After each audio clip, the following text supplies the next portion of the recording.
Tired of skyrocketing electricity bill of your home, factory or commercial space? Switch to solar power with AB Solar Power System. Cut your electricity bill up to 100%. Book a free consultation by our experts team. AB Solar Power Systems.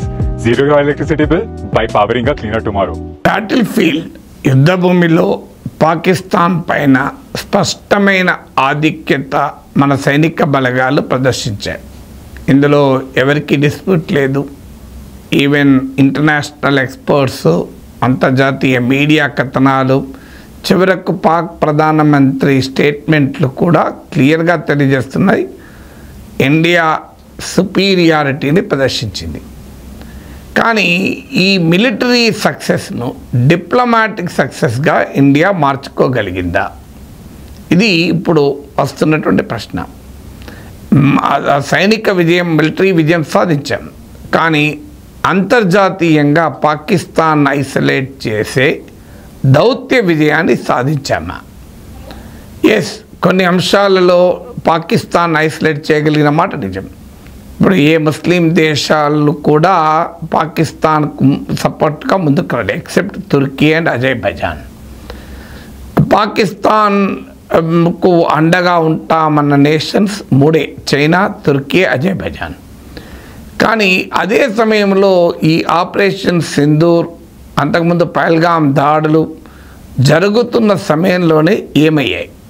ఒకటి, పాకిస్తాన్కు భారీ ఎత్తున మల్టీలెటరల్ agencies నుంచి ఆర్థిక సాయం అందింది. ఇదే పీరియడ్లో భారతదేశం దీన్ని వ్యతిరేకించింది. ఇప్పుడు ఉదాహరణకు IMF నుంచి $1 బిలియన్ వచ్చాయి. IMF మీటింగ్లో ఇండియా ఒక్కటే అబ్స్టైన్ చేసింది. మరి ఏ దేశము కూడా భారత్కు మద్దతు ఇవ్వలేదు. ఇక వరల్డ్ బ్యాంక్ తాజాగా $40 బిలియన్ 10 ఏళ్ల కాలంలో $44,000 కోట్ల $40 బిలియన్ ఇస్తామని ప్రామిస్ చేసింది.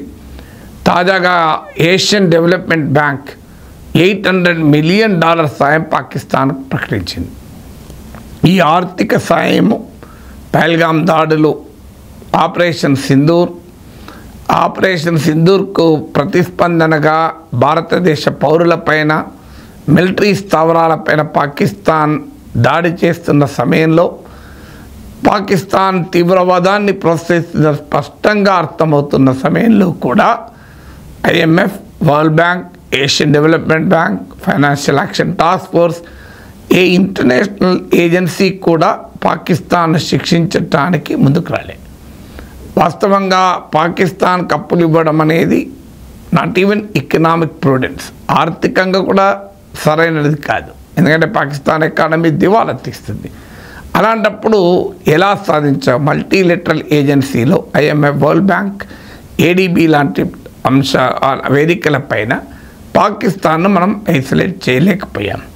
ఇది మొదటి అంశం. అంటే మిలిటరీ గెయిన్ను డిప్లొమాటిక్ సక్సెస్గా మార్చుకోలేకపోయాము అని. Captaincy is about making right decision whether on the field और ऑफ द फील्ड. इसलिए मैं कंट्री डिलाइट पर भरोसा करता हूँ. They deliver 100% pure buffalo milk to my doorstep by 7 AM. Don't just enjoy our matches. Enjoy village fresh buffalo milk too. Download the Country Delight app. రెండవ కారణము మీకు United నేషన్స్లో non permanent మెంబర్గా పాకిస్తాన్ ఉంది. Of course అంతకు ముందు నుంచి కూడా ఉంది. కానీ ఇంత జరిగాక కూడా పాకిస్తాన్కు యునైటెడ్ నేషన్స్లో క్లౌట్ పోలేదు. వాస్తవంగా బిల్వాల్ భుట్టో కశ్మీర్ అంశాన్ని మేము UN ఎజెండాలోకి ఎంత పెడదామన్నా సాధించలేకపోయామని వ్యాఖ్యానించారు. కానీ అదే సమయంలో యునైటెడ్ నేషన్ తాలిబాన్ శాంక్షన్స్ కమిటీకి పాకిస్తాన్ నాయకురాలుగా ఎన్నికయ్యారు. మనము పాకిస్తాన్కు వ్యతిరేకంగా తాలిబాన్ను కూడా కలుపుకోవటానికి ఇండియా ప్రయత్నిస్తుంటే డిప్లొమాటిక్గా మన foreign minister Afghanistan Taliban foreign మినిస్టర్తో మాట్లాడుతున్న సమయంలో తాలిబాన్ శాంక్షన్ కమిటీకి పాకిస్తాన్ నాయకత్వం వహిస్తోంది. ఇంకా విడ్డూరమైంది, యునైటెడ్ నేషన్స్ కౌంటర్ టెర్రరిజం కమిటీకి కూడా పాకిస్తాన్ వైస్ చైర్గా వ్యవహరిస్తోంది. అందువల్ల యునైటెడ్ నేషన్స్లో పాకిస్తాన్ను మనము పూర్తిగా ఐసోలేట్ చేయలేకపోయామన్నటానికి ఇది రెండవ ఉదాహరణ, రెండవ పాయింట్. ఇక మూడవది, పాకిస్తాన్ను ప్రపంచంలో ఏ దేశము కూడా టెర్రరిస్ట్ కంట్రీగా డిక్లేర్ చేస్తానికి ముందుకు రాలే. మీకు ఇంత మనం అన్ని దేశాలకు మన డెలిగేషన్లు వెళ్ళాయి, అక్కడ పాకిస్తాన్ ఎక్స్పోజ్ చేస్తూ సమర్థవంతంగా మన వాళ్ళు మాట్లాడారు. కానీ ఇంతవరకు ఒక్క దేశం కూడా పాకిస్తాన్ టెర్రరిస్ట్ కంట్రీగా ప్రకటిస్తాం, ఈ యొక్క దుర్మార్గమైన దేశం, ప్రపంచ తీవ్రవాదుల పురిటిగడ్డ అని అనటానికి ముందుకు రాలే. పహల్గాం దాడుల్ని ఖండించారు. అలాగే భారత్ పాక్లకు ఉపదేశాలు ఇచ్చారు, ఉద్రిక్తతలు పెంచకండి అని. కానీ పాకిస్తాన్ తీవ్రవాదాన్ని విడిచిపెట్టాలి, తీవ్రవాద చర్యలను పూనుకోవడానికి ఖండిస్తున్నామని మాత్రం అనలే. వాస్తవంగా కార్గిల్ యుద్ధ సమయంలో కూడా అప్పటి ప్రెసిడెంట్ బిల్ క్లింటన్ ఇంటర్వ్యూన్ అయ్యారు అని అంటారు. కానీ ఇంటర్వ్యూన్ ఏం చెప్పాడు? పాకిస్తాన్కు క్లింటన్ స్పష్టంగా చెప్పాడు, నీ చొరబాటుదారులను వెనక్కి పిలుచుకోండి, మీ సైన్యాన్ని వెనక్కి తీసుకోండి, అప్పుడు మాత్రమే యుద్ధం ఆగుతుంది అని క్లింటన్ ఒక రకంగా పాకిస్తాన్ ఆదేశించాకనే పాకిస్తాన్ బలగాలు కార్గిల్ నుంచి వెళ్ళిపోయాయి. మన ఓటమితో పాటు అమెరికా హెచ్చరికల నేపథ్యంలో పాకిస్తాన్కు ఇంకో మార్గం లేక వెనక్కి తగ్గారు. ఇక పార్లమెంట్పై దాడి జరిగినప్పుడు కూడా, పుల్వామాపై దాడి జరిగినప్పుడు కూడా అమెరికా ఆ మేరకు పాకిస్తాన్ను నోరు మూసుకోమని చెప్పారు, మీరు అడుగు ముందుకు వేయకూడదు. అందుకే మీరు గమనించండి, బాలాకోట్ స్ట్రైక్స్ అప్పుడు మన అభినందన్ వర్తమాన్ మన పాకిస్తాన్ సైన్యం పట్టుకున్నా కూడా అమెరికా ఇంటర్వెన్షన్ తర్వాత పాకిస్తాన్ మనకు అప్పచెప్పడమే కాకుండా రిటాలియేటరీ దాడులు కూడా చేయలేదు. కానీ ఈసారి మాత్రం పాకిస్తాన్ మన పైన ప్రతీకార దాడులు చేయగలిగింది. ప్రపంచంలో ఏ దేశం కూడా పాకిస్తాన్కు నీవు తీవ్రవాదాన్ని ఎగుమతి చేయడం ఆపు, నువ్వు టెర్రరిస్ట్ స్టేటు అని ఎవరు అనలే. అంటే ఆ రకంగా పాకిస్తాన్ మనం డిప్లొమాటిక్గా ఐసోలేట్ చేయలేకపోయాం. ఇక నాలుగవది కశ్మీర్ ఇష్యూను, ఇండియా పాక్ డిస్ప్యూట్ను అంతర్జాతీయం చేయాలన్నది పాకిస్తాన్ లక్ష్యం. దీనికి భారతదేశం మొదటి నుంచి కూడా వ్యతిరేకం. మనము ఇండియా పాక్ ఇష్యూస్ అన్నీ బైలేటరల్గా భావిస్తాం, ద్వైపాక్షికమైనవి. కాశ్మీర్లో బయటి వ్యక్తి జోక్యాన్ని ఎట్టి పరిస్థితుల్లో అంగీకరించాం. కానీ ఈసారి భారత్ పాక్ల యుద్ధ విరమణలో ట్రంప్ వేలు పెట్టడమే కాకుండా కాశ్మీర్ను కూడా మేము పైన మధ్యవర్తిత్వం వహిస్తానంటూ పదే పదే చెప్తున్నాడు. ఇండియా పాక్లు యుద్ధం విరమించుకోబోతున్నాయని ట్రంపే చెప్పాడు. థర్డ్ కంట్రీ న్యూట్రల్ ప్లేస్లో అన్ని అంశాలపైన ఈ రెండు దేశాలు చర్చించుకుంటాయని మార్క్ రూబియో చెప్పాడు.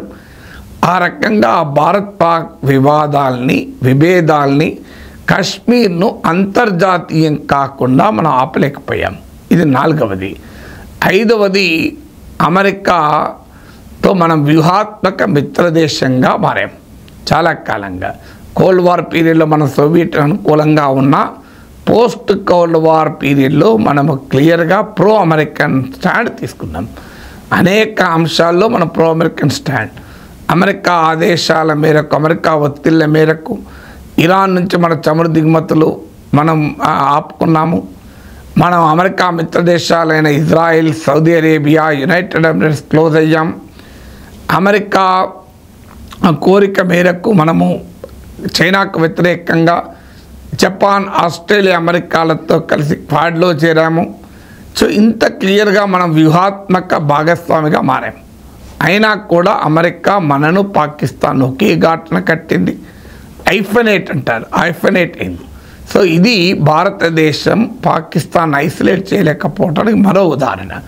సో అమెరికా ట్రంప్ కూడా ఒక్క మాట పాకిస్తాన్ టెర్రరిజం గురించి మాట్లాడలేదు. ఎప్పుడు మాట్లాడినా రెండు దేశాలను కలిపి మాట్లాడాడు. సో డీఐఫనేట్ చేయడం, పాకిస్తాన్ మనము వేరువేరుగా చూడాల్సిన అవసరం ఉందని మనము ఒప్పించలేకపోయాం. ఆరవది China Pakistan nexus. China Pakistan nexus మొదటి నుంచి ఉన్నప్పటికీ కూడా ఈసారి యుద్ధంలో అది తారస్థాయికి చేరింది. ఇటీవల కాలంలో పాకిస్తాన్కు మెయిన్ ఆర్మ్స్ సప్లయర్గా చైనా ఉన్నప్పటికీ మనము మొదటి నుంచి వ్యూహాత్మకంగా టూ ఫ్రంట్ వార్ ఉండకూడదని చూస్తాం. అంటే ఏకకాలంలో చైనా నుంచి, పాకిస్తాన్ నుంచి ఘర్షణ లేకుండా చేస్తాం. ఒక మన వ్యూహం అది. అలాగే చైనా పాకిస్తాన్ డీకపుల్ చేయాలి. అంటే చైనా పాకిస్తాన్, చైనా మనకు సపోర్ట్ చేయకపోయినా కనీసం పాకిస్తాన్కు యాక్టివ్ సపోర్ట్ చేయకుండా ఆపగలగాలి. అది డిప్లొమసీ. కానీ ఇద్దరు కలవడమే కాదు, ఒక రకంగా పాకిస్తాన్ కొరకు చైనా కూడా ప్రాక్సీలో వార్ నడిపినట్టే.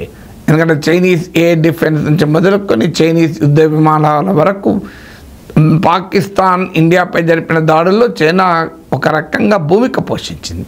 సో రాబోయే కాలంలో పాకిస్తాన్ చైనా నెక్సెస్ను మనం బ్రేక్ చేయలేకపోతే, చైనా పాకిస్తాన్ డీకపుల్ చేయకపోతే బ్యాటిల్ ఫీల్డ్లో కూడా పాకిస్తాన్కి అది అడ్వాంటేజ్గా మారుతుంది. అంతర్జాతీయ ప్లేన్లో కూడా చైనా సపోర్ట్ పాకిస్తాన్కు లివరేజ్గా మారుతుంది. కానీ మనము చైనాకు వ్యతిరేకంగా అమెరికాతో పూర్తిగా క్వాడ్లో చేరడము, మన foreign policy pro American tilt వల్ల ఈ అవకాశాన్ని కూడా కోల్పోయాం. అందువల్ల ఈ చైనా పాకిస్తాన్ నెక్సెస్ను మనం ఎలా బ్రేక్ చేయాలి అన్నది ఒక కీలకమైన అంశంగా మారుతుంది. అందువల్ల ఈ ఉదాహరణలు చూస్తే మనకు స్పష్టంగా అర్థమవుతుంది, మనము మిలిటరీ సక్సెస్ చాలా స్పష్టంగా ఉన్నా డిప్లొమాటిక్ సక్సెస్ మాత్రం ఆ స్థాయిలో లేదు. అంటే Modi government failed to convert the military success into diplomatic success. So దీనికి కారణం ఏంది? మొత్తానికి మోడీనే బ్లేమ్ చేయాలని అనడం లేదు. ఖచ్చితంగా అంతర్జాతీయంగా ఉన్న జియో పాలిటిక్స్, పశ్చిమ దేశాలు, అమెరికా లాంటి అగ్రరాజ్యాల double standards, western countries hypocrisy, ఒక్కొక్క దేశాల వారి అవసరాలు, ఇవన్నీ కూడా ప్రభావం చూపుతాయి.